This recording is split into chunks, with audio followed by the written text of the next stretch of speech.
So lesson 2 is visual analysis. You are going to be sketching examples of Henry Moore's sculptures and other artworks. So here's the sculpture I did my written analysis for lesson 1 on, and I've opened up Adobe Draw. So Adobe Draw you can open up on your Chromebook.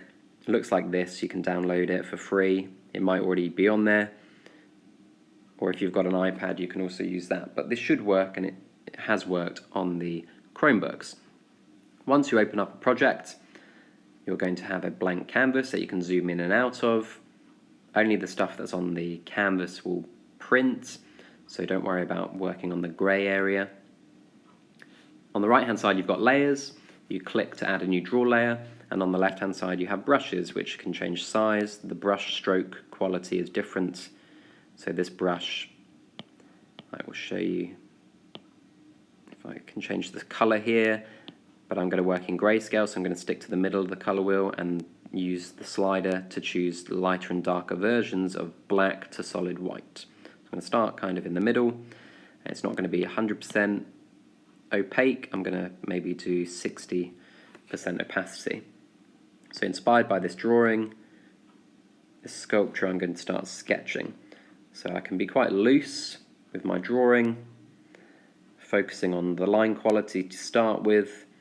I'm going to work quite expressively, focusing on lines, forms.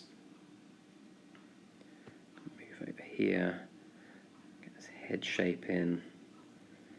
I can go off of my drawing. Doesn't have to be perfect to start with. It can be quite a loose sketch to understand the forms.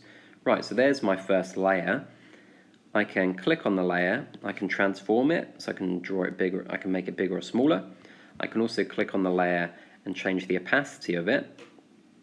So maybe I wanted now that to be lighter, and then on top I'm going to use a slightly larger brush with a lighter area, and it's going to be a bit less opaque, and then I can build in this area.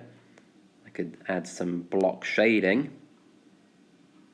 to some of my drawing if I wanted to. Now currently that is here on the same layer. You need to make sure you do this on its own layer. So if I click to add a new layer,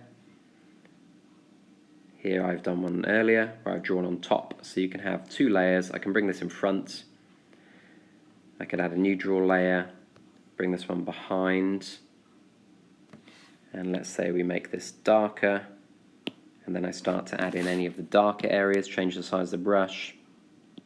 Maybe I'm going to start to add in some shadows here. Maybe that's too dark, so I can go a bit more opaque. And every time you click, it will get darker and darker. So if you're on 100%, it will be 100%. If you're on 50, the first time you use the brush, that'll be 50, but I can click again and again and again, draw onto it, and it'll get darker and darker. So I can start to build up my drawing using different values, tonal values linked to our formal elements, and there you have it. That is one example of visual analysis of this image. Did another one earlier on as well, where I added,